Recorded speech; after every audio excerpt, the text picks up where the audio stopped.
Hello everyone. आज हम start करने जा रहे हैं अर्थमेटिक प्रोग्रेशन। क्लास 10th का ये चैप्टर नंबर 5 है।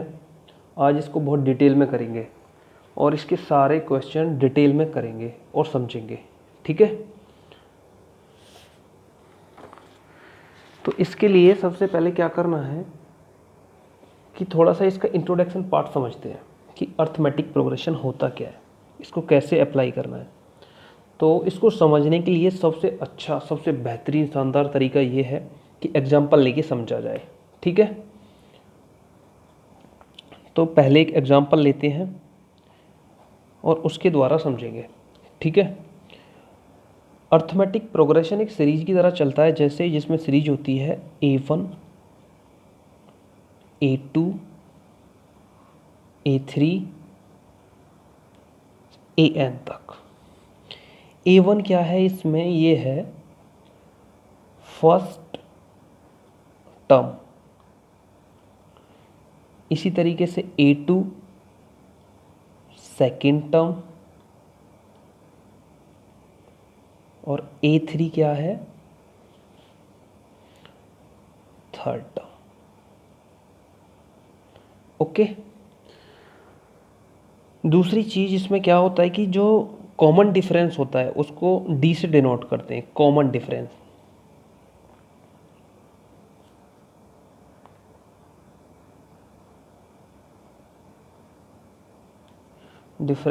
इसे D से डिनोट करते हैं। और ये D होता क्या है, ये होता है A2 माइनस A1, ठीक है। A2 माइनस A1, या हम इसे ये भी बोल सकते हैं कि ये क्या हो सकता है, A3 माइनस A2, ठीक है। अगर किसी सीरीज में, किसी AP में अगर D1 और D2 एक दूसरे के बराबर हैं तो वो सीरीज किस में होगी, AP में।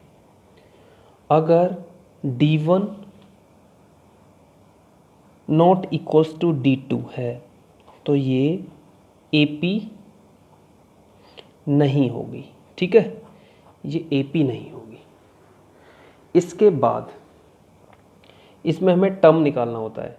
क्वेश्चन वाले ने बोल दिया क्वेश्चन में कि भाई फर्स्ट टर्म बताओ, सेकंड टर्म बताओ, थर्ड टर्म बताओ। तो अगर फर्स्ट टर्म दे रखा है तो उसको A1 से डिनोट करते हैं। फर्स्ट टर्म क्या होगी, वो होगी A1, ठीक है। इसी तरीके से सेकंड टर्म A2 हो जाएगी। अब A2 निकालना कैसे है, A2 निकालने के दो तरीके हैं हमारे पास में। तो A1 प्लस D कर दो आप, तो A2 निकल जाएगा। इसी तरीके से A3 निकालना है तो इसमें क्या करना है आपको, A2 प्लस D कर दो आप। और आपको A4 निकालना है तो आप क्या करेंगे, A3 प्लस D। समझ में आया। इसके बाद एक्सरसाइज 5.1 के सारे क्वेश्चनों को डिटेल में समझते हैं, ठीक है। क्वेश्चन नंबर 1 सबसे पहले समझते हैं 5.1 का। एक्सरसाइज नंबर 5.1, ये देखिएगा। क्वेश्चन नंबर 1 क्या कह रहा है, in which of the following situations does the list of number involve mark the arithmetic progression and why. तो ये बताना है कि इनमें जो नीचे लिस्ट दी गई है, जो सिचुएशन दी गई है, इनमें कौन सा अर्थमेटिक प्रोग्रेशन है, AP में है, अगर है तो क्यों, ठीक है, वो बताना है। तो इसका फर्स्ट वाला देखना है, वो क्या कह रहा है, the taxi fare after each kilometre when the fair is 15 रुपये for the first kilometre and 8 rupees for each additional kilometre. वो कह रहा है कि पहले किलोमीटर के लिए उसने 15 रुपये चार्ज किया और अगले किलोमीटर के लिए उसने 8 रुपये एक्स्ट्रा, और फिर उससे अगले किलोमीटर के लिए उसने 8 रुपये एडिशनल चार्ज किए। क्या ये AP है या नहीं है। AP में होगी तो इसके लिए दो कंडीशन है। इसका जो कॉमन डिफरेंस है D1 इक्वल्स टू D2 के होगा। अगर D1 D2 के बराबर है तो ये AP में होगी। अब देखते हैं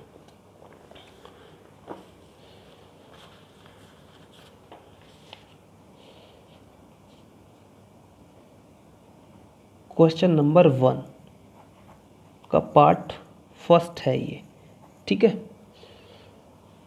अब मान के चलो, ये मैं एक ग्राफ से समझते हैं इसको। पहला किलोमीटर यहाँ पे था, उसके लिए उसने कितने रुपए चार्ज किए? 15। सेकंड वाले के लिए उसने कितना किया? 8 रुपये एडिशनल, तो 15 प्लस 8 चार्ज किया। थर्ड वाले के लिए उसने कितना करा? 15 और 8 को जब तुम ऐड करोगे तो 23 हो गया होगा। अब उसने कितना चार्ज करा है? 23 प्लस 8। इस तरीके से वो चार्ज कर रहा है, हर अगले किलोमीटर के लिए 8 रुपये एडिशनल चार्ज कर रहा है। तो मैं कह सकता हूँ पहले किलोमीटर को A1 इक्वल्स टू 15, दूसरे किलोमीटर को A2 equals to 15 plus 8 equals to 23, और A3 कितना था? 23 प्लस 8 इक्वल्स टू 31। इसी तरीके से आगे वाले के लिए A4 कितना था? 31 प्लस 8 इक्वल्स टू 39 रुपीज़। अब हमें ये चेक करना है कि ये AP में है या नहीं है। AP में चेक करने के लिए क्या करना पड़ेगा? इसका कॉमन डिफरेंस निकालना पड़ेगा। तो कॉमन डिफरेंस क्या होगा?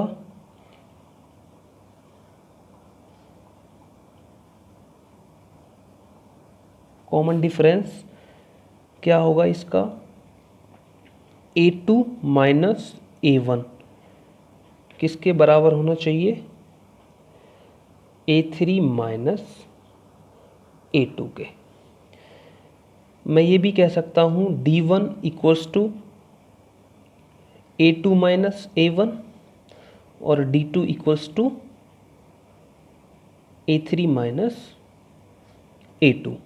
तो मुझे D1 निकालना है पहले, ठीक है। तो D1 कितना होगा? A2 minus A1।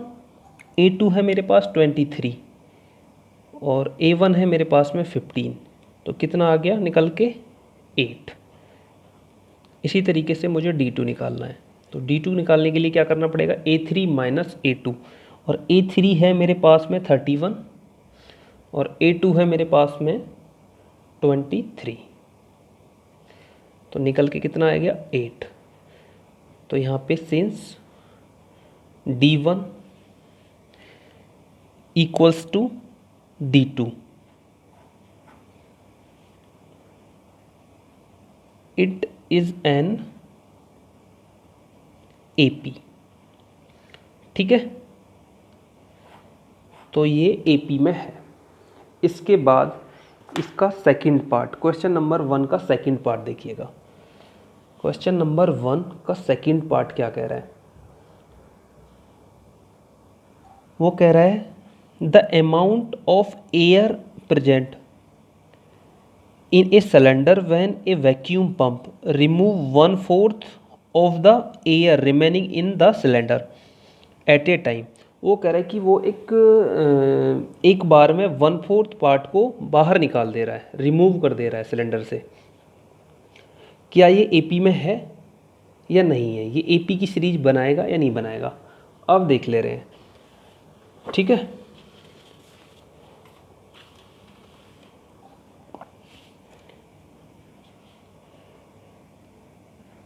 Question number 1 का पार्ट सेकंड है ये, ठीक है।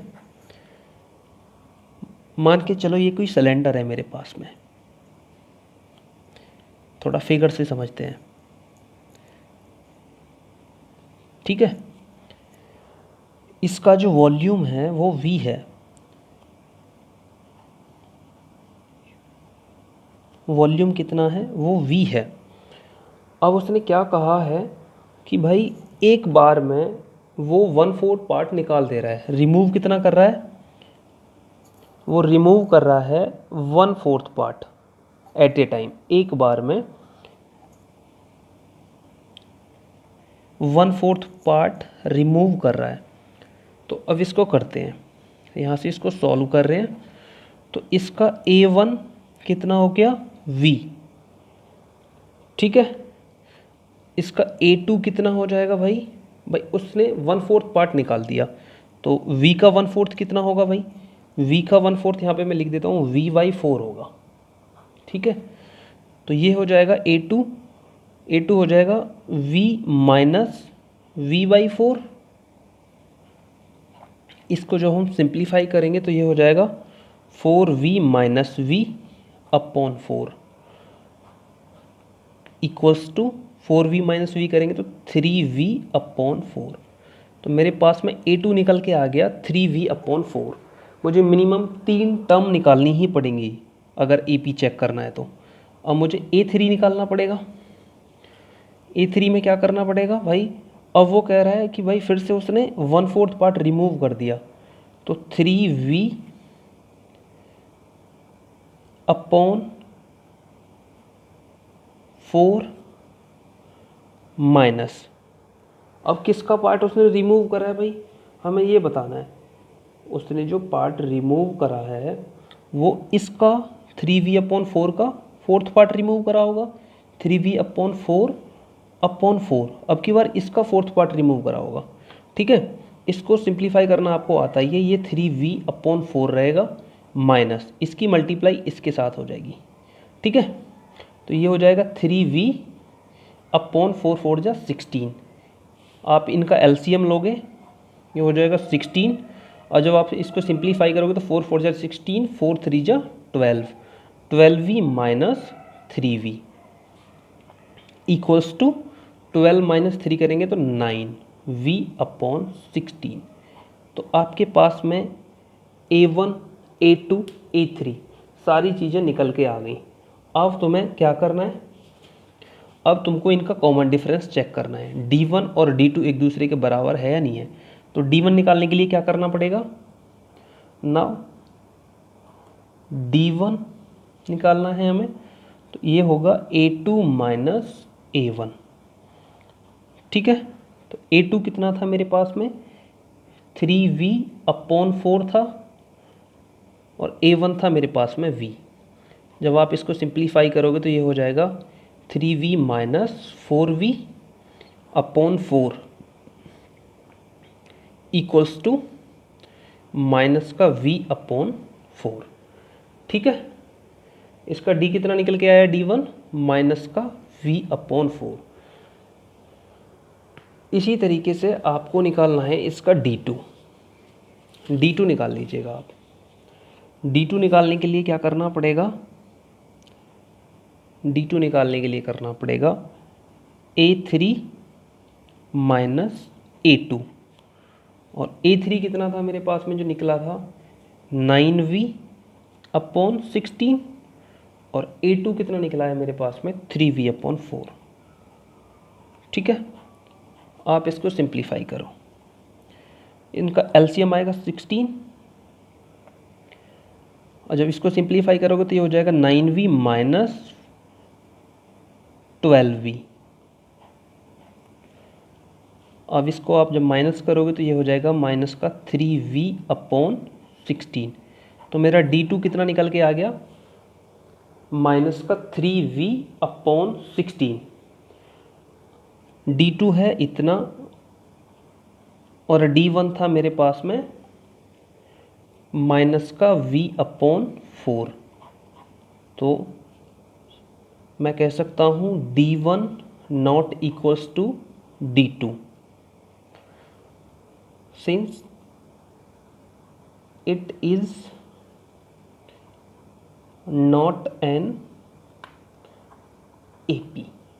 तो ये AP में नहीं है, ठीक है। इसी के साथ क्वेश्चन नंबर फर्स्ट का पार्ट सेकंड कंप्लीट हो गया। पार्ट सेकंड के बाद में आप देखिएगा फर्स्ट का part third. Question number first का पार्ट थर्ड कह रहा है the cost of digging a well after every metre of digging when it cost 150 for the first metre and raise by 50 rupees for each substance metre. अब वो ये कह रहा है कि पहले मीटर के लिए 150 रुपये चार्ज कर रहा है और उससे आगे जब मैं खोद रहा हूँ तो हर मीटर पे 50 रुपये वो क्या कर रहा है, बढ़ा दे रहा है।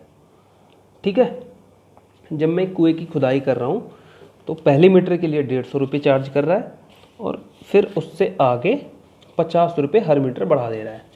ठीक है, तो आप करिएगा। क्वेश्चन नंबर फर्स्ट का पार्ट कौन सा है? ये पार्ट है थर्ड। ठीक है, करते हैं। तो मान के चलो ये कोई कुआं है। ठीक है, इसके फर्स्ट मीटर के लिए उसने कितना चार्ज किया? 150 रुपया। इसके फिर सेकंड के लिए उसने कितना करा? 150 प्लस 50, कितना हो गया टोटल? 200। इसी तरीके से उसने फिर इसके तीसरे मीटर के लिए कितना चार्ज किया? 200 प्लस 50, मतलब 300 चार्ज किया। ये ऐसे ही कंटिन्यू आगे बढ़ाते जा रहा है। इसने 4 मीटर के लिए कितना करा? 300 प्लस 50 इक्वल्स टू 400। ठीक है, तो ये हमें बताना है कि ये एपी में है या नहीं है। तो मान के चलो इसका A1 कितना हो गया? 150। A2 कितना हो गया सेकंड मीटर पे? 200। A3 कितना हो गया? A3 सॉरी ये 250 होगा और ये 300 होगा। तो A3 हो गया इसका 250, A3 हो गया 250। ठीक है, अब ये AP में है या नहीं है? AP के लिए एक कंडीशन है, अगर D1 इक्वल होगा किसके? D2 के, तो ये क्या होगा? AP होगा। ठीक है, ये AP में होगा। अब ये हमें चेक करना है, तो D1 निकालना है सबसे पहले। D1 इक्वल्स टू क्या होगा? A2 minus A1। A2 कितना है मेरे पास में? 200 और A1 कितना है? 150। ठीक है, तो कितना आ गया? इनको जब माइनस करेंगे तो ये आ जाएगा 50। तो D1 निकल के आ गया कितना? 50। अब हमें D2 निकालना है, तो D2 निकालने के लिए क्या करना पड़ेगा? A3 minus A2। A3 है हमारे पास में 250 और A2 है 200। जब हम इसको माइनस करेंगे तो D2 निकल के आएगा कितना? 50। तो कह सकते हैं हम कि D1 किसके इक्वल है? D2 के। ठीक है, तो इट इज एन AP, ये AP में है। ठीक है, इट इज़ एन AP। तो क्वेश्चन नंबर फर्स्ट का पार्ट 3 कंप्लीट हो गया। क्वेश्चन नंबर फर्स्ट का पार्ट 3 कंप्लीट। अब आप इसका पार्ट नंबर 4 देखिएगा। पार्ट नंबर 4 कह रहा है the amount of money in the account every year when 10,000 is deposit eight compound interest eight 8% per annum. वो ये कह रहा है कि 10,000 रुपये को 8% कंपाउंड इंटरेस्ट पे जमा करा गया है। ठीक है, तो ये AP में है या नहीं है? AP में होने के लिए आपको कंडीशन पता है कि इसका D1 और D2 इक्वल होना चाहिए। अगर D1 और D2 इक्वल होगा तो ये AP में होगा। ठीक है, तो करते हैं। सबसे पहले क्या करना है कि भाई कंपाउंड इंटरेस्ट का फॉर्मूला पता होना चाहिए। तो यहाँ पे मैं करवाता हूँ आपको क्वेश्चन नंबर 1 का पार्ट 4। ठीक है, तो कंपाउंड इंटरेस्ट कैसे निकाला जाएगा सबसे पहले ये पता होना चाहिए। तो कंपाउंड इंटरेस्ट का फॉर्मूला लिखिएगा आप।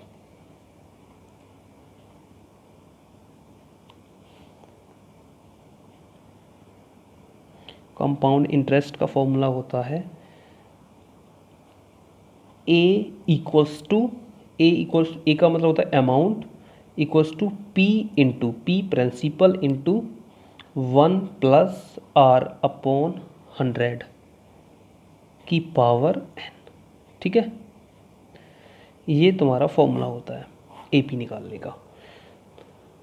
अब यहाँ पे गिवन क्या है? रेट गिवन है और हमें कितना पैसा जमा करा गया है वो गिवन है। प्रिंसिपल हमें पता है 10,000 रुपये है और रेट परसेंट पता है हमें कितना है 8% पर ईयर। ठीक है, पर ईयर ये है कंपाउंड इंटरेस्ट। तो A1 कितना होगा? तो A1 होगा हमारे पास में P plus P into 1 plus R upon 100 की पावर N। N कितना है यहाँ पे? टाइम, टाइम को डिनोट करता है। ठीक है, तो इसको सॉल्व करो। P कितना था? 10,000। ठीक है, इंटू 1 प्लस R कितना था? 8% अपॉन 100। तो 1 साल की बात थी, तो ये कितना था? 1। तो ये कितना निकल के आ गया? 1। जब आप इसको सिंप्लीफाई करोगे तो 108 अपॉन 100। ठीक है, A1 निकल गया मेरा, A1 इतना निकल गया। अब मुझे A2 निकालना है। मिनिमम 3 टर्म की रिक्वायरमेंट होती है यहाँ पे। A2 कितना होगा?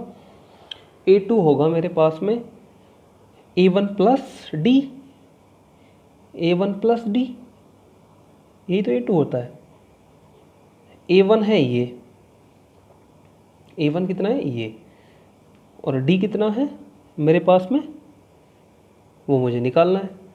अब भाई निकालने के लिए क्या करना पड़ेगा? इसको फिर से सिंप्लीफाई करना पड़ेगा। करते हैं। तो A2 equals to 10,000 into 1 plus R upon 100 की पावर 2। जब आप इसको सिंप्लीफाई करोगे तो ये 10,000 रहेगा और ये हो जाएगा 1 प्लस 8 अपॉन 100 की पावर 2, 10,000 इंटू 108 अपॉन 100 की पावर 2। ये क्या निकल के आएगा मेरा? A2। तो A2 कितना निकल गया? ये A2 निकल गया। ठीक है, अब मुझे A3 और निकालना है। A3 के लिए क्या करना पड़ेगा? A3 निकालने के लिए मुझे करना पड़ेगा 10,000 इंटू 1 प्लस R अपॉन 100 की पावर 3। ठीक है, अब इसको आगे बढ़ाओ।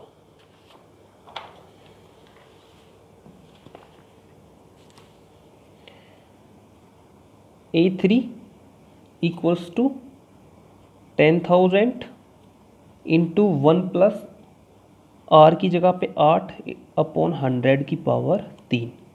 तो ये हो जाएगा 10,000 इंटू 108 अपॉन 100 की पावर 3।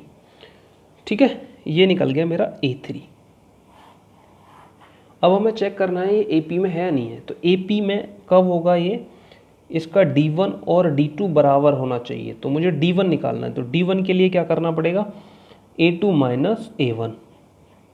ठीक है, तो D1 equals to A2। A2 कितना है मेरे पास में?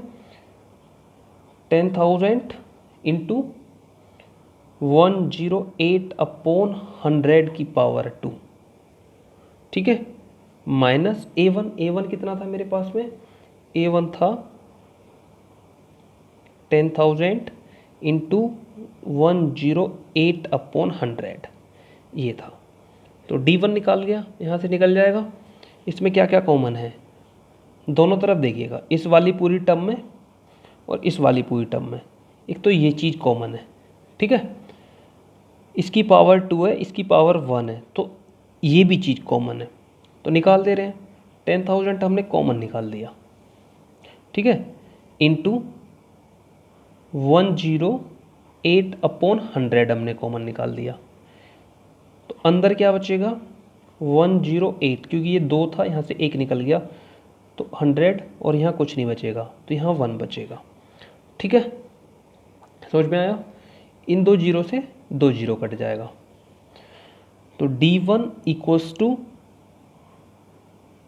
100 मल्टीप्लाई 108 अपॉन,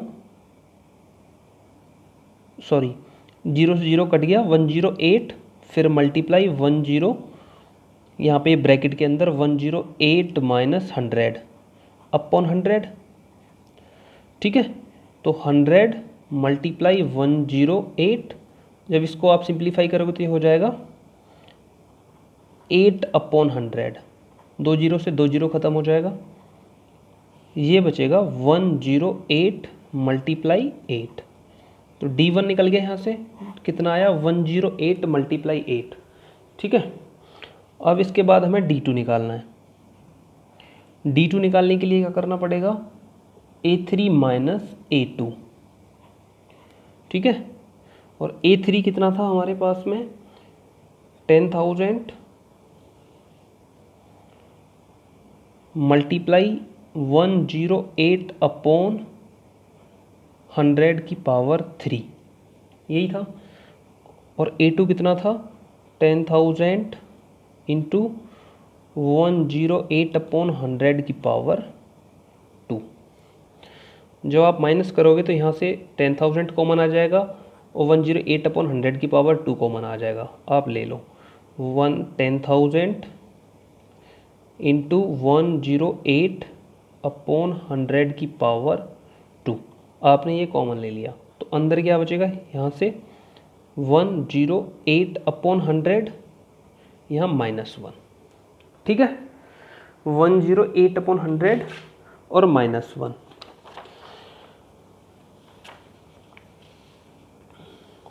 अब इसको सिंप्लीफाई करो, D2 इक्वल्स टू 1000 मल्टीप्लाई, ये हो जाएगा 108 अपॉन 100 मल्टीप्लाई 108 अपॉन 100, ये स्क्वायर था मैंने ओपन कर दिया, इंटू इसको जब आप करोगे तो ये 108 माइनस 100 अपॉन 100 हो जाएगा। तो ये D2 इक्वल्स टू, ये देखो 2 जीरो से 2 जीरो कट, इस वाली 2 जीरो से ये 2 जीरो कट। ठीक है, ये बच गया 108 मल्टीप्लाई 108, इधर देखेंगे आप तो क्या बचेगा 8 अपॉन 100। ठीक है, तो D2 हमारा ये निकल के आया, और D1 कितना निकला था मेरे पास में, D1 जो निकला था, D1 निकला था मेरे पास में ये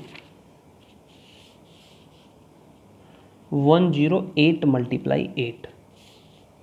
तो आपने देखा यहाँ पे D1 not equals to D2, तो लिख देंगे आप it is not an AP। ठीक है, ये AP में नहीं है, it is not an AP, क्योंकि इनका कॉमन डिफरेंस नॉट इक्वल। ठीक है, इसी के साथ आपका क्वेश्चन नंबर फर्स्ट पूरा कंप्लीट हो गया। अब आप देखिएगा क्वेश्चन नंबर 2।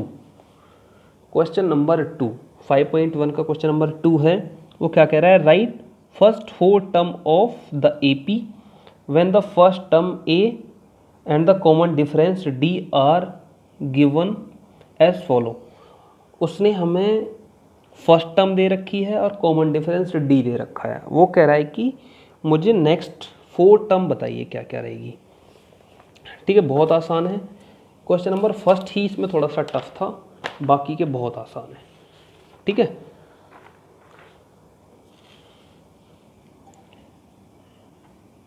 क्वेश्चन नंबर 2, इसका फर्स्ट पार्ट देखिएगा, इसका ये फर्स्ट पार्ट है।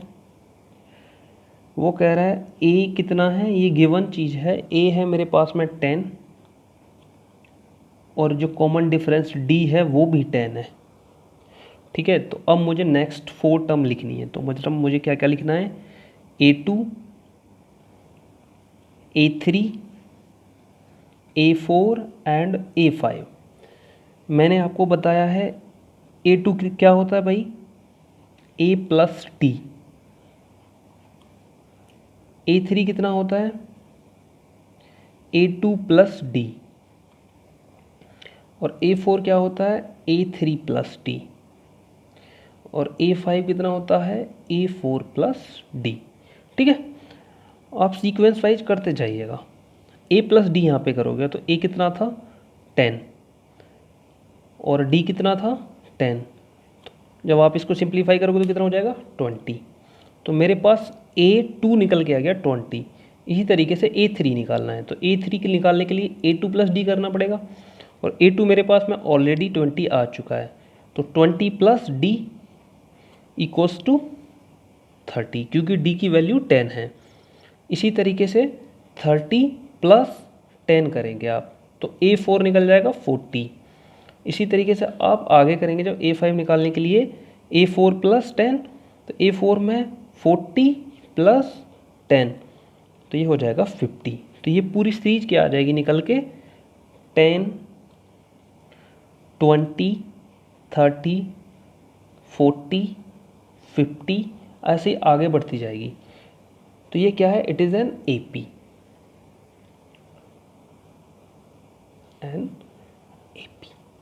ये अर्थमेटिक प्रोग्रेशन है। ठीक है, इसके बाद क्वेश्चन नंबर सेकंड का पार्ट सेकंड आप देखिएगा। पार्ट सेकंड क्या कह रहा है, उसमें गिवन चीज़ है, मैं पहले लिखवा देता हूँ। गिवन क्या है, उसने A दिया है -2, A इक्वल्स टू -2, और जो कॉमन डिफरेंस D है वो है 0। ठीक है, अब मुझे A2, A3, A4, A5 निकालना है। तो इसमें क्या होगा, A प्लस डी, सेम पहले वाले क्वेश्चन की तरह इसमें A2 प्लस डी, A4 निकालने के लिए A3 प्लस डी, और A5 निकालने के लिए A4 प्लस डी। ठीक है, अब D की वैल्यू तो हमेशा 0 ही है, तो -2 प्लस 0 करेंगे तो कितना आएगा -2। इसी तरीके से -2 है मेरी सेकंड टर्म, प्लस 0 करेंगे तो -2। इसी तरीके से सेम A3 में, A3 कितना है मेरा -2 प्लस 0 करेंगे तो A4 भी मेरा -2, और इसी तरीके से -2 प्लस 0 करेंगे तो A5 भी मेरा -2 आएगा। तो ये मेरे पास में क्या निकल के आई, -2, -2, -2, -2, इसी तरीके से चलती जा रही है। यहाँ पे लिख दीजिएगा आप, इट इज़ एन AP। ठीक है, आपकी पूरी निकल गई।